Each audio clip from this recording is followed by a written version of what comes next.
क्या आपका मन भी अटक गया है पास्ट में, किसी ऐसे इंसिडेंट में जहाँ से आप बाहर चाह कर भी नहीं आ पा रहे हैं और लाख कोशिशें भी आज़मा चुके हैं पर कोई चीज़ असर करती ही नहीं?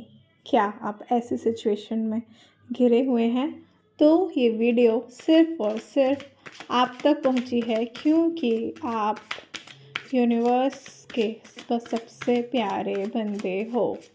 यूनिवर्स आपकी खुद हेल्प करना चाहता है इस सिचुएशन से बाहर निकल। चलिए हम निकालते हैं एक कार्ड। तो यहाँ हमारे पास एक कार्ड आया है।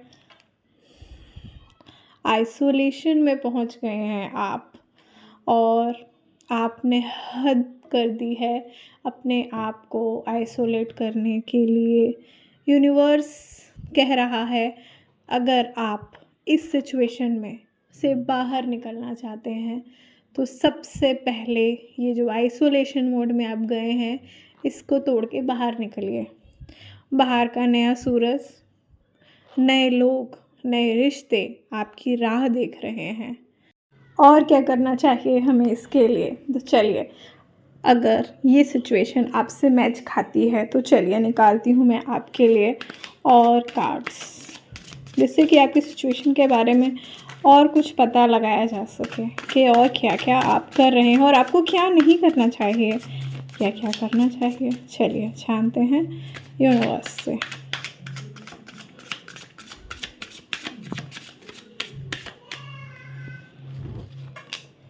ओके, द रिबेल का कार्ड आया है। Then second card is silence और कार्ड निकालती हूँ मैं।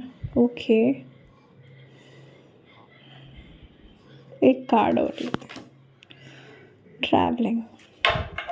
Bottom of the deck is consciousness, middle of the deck is loneliness. Okay, तो सुनिए ध्यान से। अगर आप इस तरीके से ये देख रहे हो, ये इंसान किस तरीके से अपने आप को अपने ही आप इसने पैर में बांध रखा है, इसके हाथ में आप आग जलती हुई भी देख रहे हो। पर क्या ये बंदा अपने आप को छुड़ा नहीं सकता? पूरी तरीके से छुड़ा सकता है, पर ये क्यों नहीं छुड़ा रहा है? क्योंकि ये जो बेड़ियाँ हैं ना, ये इसकी सोच है, ये इसकी नेगेटिविटी है, ये इसकी परेशानियां हैं जिसको उसने इतना बड़ा कर लिया है, इतना बड़ा कर लिया है कि वो अब इस चीज़ों से अटक गया है और वो इसके अलावा कोई दुनिया है ये देखना ही नहीं चाहता। आप देखिए इस इंसान को, इसके पास पंख भी हैं, ये उड़ने के लायक है, पर इसने ये बेड़ियाँ अपने पैरों में खुद ही डाली हैं। आग भी है इसके पास, ये चाहे तो कुछ ऐसा भी कर सकता है जो किसी ने सोचा भी ना हो। अपने आप को उस मुकाम पे ले जा सकता है जहाँ इसकी फैमिली में कोई ना गया हो, इतना नाम पा सकता है। फ्यूचर इसका इतना खूबसूरत हो सकता है, इतना खूबसूरत हो सकता है कि ये इमेजिन भी नहीं कर सकता और ये इमेजिन करना भी नहीं चाहता। अक्सर ऐसा हम लोगों के साथ होता है। और एक बात, इसके मन में इतनी सारी बातें हैं, आप लोगों के मन में जो भी इस टाइम रिलेट कर पा रहे हैं, इतनी मन है, इतनी सारी बातें हैं, पर न जाने क्यों इन्होंने चुप्पी साध ली है। मौन रहना ज़्यादा अच्छा लग रहा है। क्या आप जानते हैं मौन रहने से क्या होता है? मुझे शायद बताने की ज़रूरत नहीं पड़ेगी, पर मैं बताती हूँ क्योंकि मैं एक हीलर हूँ। देखिए, जब हम अपनी भावनाओं को, कुछ ऐसी भावनाएं जो हम समझते हैं कि अगर हम बता देंगे तो हमारा मजाक उड़ेगा या फिर कोई मेरे बारे में क्या सोचेगा, तभी हम चुप रहते हैं। हम अपनी खुशियाँ तो सबको ज़ोर ज़ोर से चिल्ला के बताते हैं, पर क्या नहीं बताते? हम नहीं बताते तो अपना गम, और गम हमें क्या करता है हमारे साथ? हमारा दिमाग ख़राब कर देता है, हमारी सोचने समझने की शक्ति हमसे छीन लेता है और हमें एक ऐसे अंधेरे में धकेल देता है जहाँ से निकलने का रास्ता हमें जल्दी मिलता नहीं है। जबकि इस समय तो ये बातें आपको खुल के बतानी चाहिए कि आपके साथ किसी ने क्या किया है। शर्मिंदा आपको नहीं, उसको होना चाहिए। आपको नहीं लगता जिसने आपके साथ गलत किया है, आप क्यों शर्मिंदा हैं? जब आपने पूरी तरीके से निभाया था रिश्ता और सोचा था कि जब ये रिश्ता बड़ा होगा, जब हम लोग एक साथ होंगे तो दुनिया देखेगी इस रिश्ते को, पर ऐसा हुआ नहीं। क्यों जानते हैं? क्योंकि आपने समय रहते कुछ गलतियों पर पर्दा डाला। आपको दिखा कि कुछ गड़बड़ है, पर आप पर्दा डालते गए, इग्नोर करते रहे और अब ये इग्नोरिंग ही आपकी सज़ा बन गई है। चुप रहना कभी कभी गुनाह में हो जाता है शामिल, वही हुआ है। ये जो फ्यूचर देख रहे हैं ना आप, ये आपने जो डिसाइड किया था, ये वैसे ही होगा जैसा आपने चाहा था।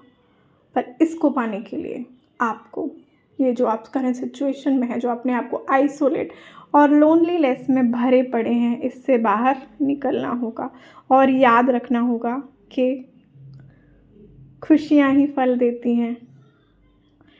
खुश रहना ही ज़रूरी है।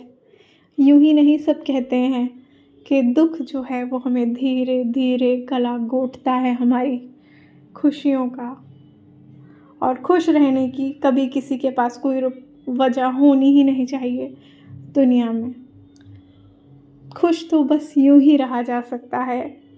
हम जिंदा हैं, हम मुस्कुरा रहे हैं, ये काफ़ी नहीं है, बहुत ज़्यादा काफ़ी है। हमें इसी के लिए भगवान का शुक्रिया अदा करना चाहिए कि हमारे पास अभी भी बहुत कुछ है जिसकी वजह से हमें खुश रहने की बिल्कुल ज़रूरत है। लास्ट कार्ड आया है ट्रैवलिंग का। भगवान, यूनिवर्स आपसे ये कहना चाहते हैं कि अगर आपको लगता है कि आप इस सिचुएशन से नहीं निकल पा रहे हैं और आपको किसी हेल्प की ज़रूरत है, तो आपको कुछ टाइम के लिए ट्रैवलिंग चुन लेनी चाहिए अपने लिए। चाहे वो कहीं पर भी जाएं, दादी नानी के घर जाएं, दोस्तों के घर जाएं, चाची बुआ, किसी के भी घर जाएं, आप ट्रैवलिंग पे जाएं, थोड़ा एक्सप्लोर करें इस दुनिया को और जाने नेचर में क्या क्या है। आपको खुश रहने की एक नहीं करोड़ों वजह मिल जाएंगी। और ये जो सिचुएशन आप हैंडल कर रहे हो ना, ये सिचुएशन आप कभी भी इस दुनिया में नहीं पहुंचेगी, आप तक कभी भी नहीं पहुंचेगी। बस आपको करना क्या है कि अपने आप को। और एक बात और मैं आपको बताना चाहूँगी यहाँ पर, जो बहुत ज़रूरी निकल के आया है, वो है ये बॉटम ऑफ द डेक, यानी कि कॉन्शियसनेस का कार्ड है। यानी कहीं ना कहीं आप खुद भी जानते हो कि मैं गलत राह पे जा रहा हूँ या जा रही हूँ, मुझे इस जगह पर नहीं होना चाहिए, मुझे ऐसा नहीं करना चाहिए। तो आपको जब पता ही है, ये इशारा भी काफ़ी है।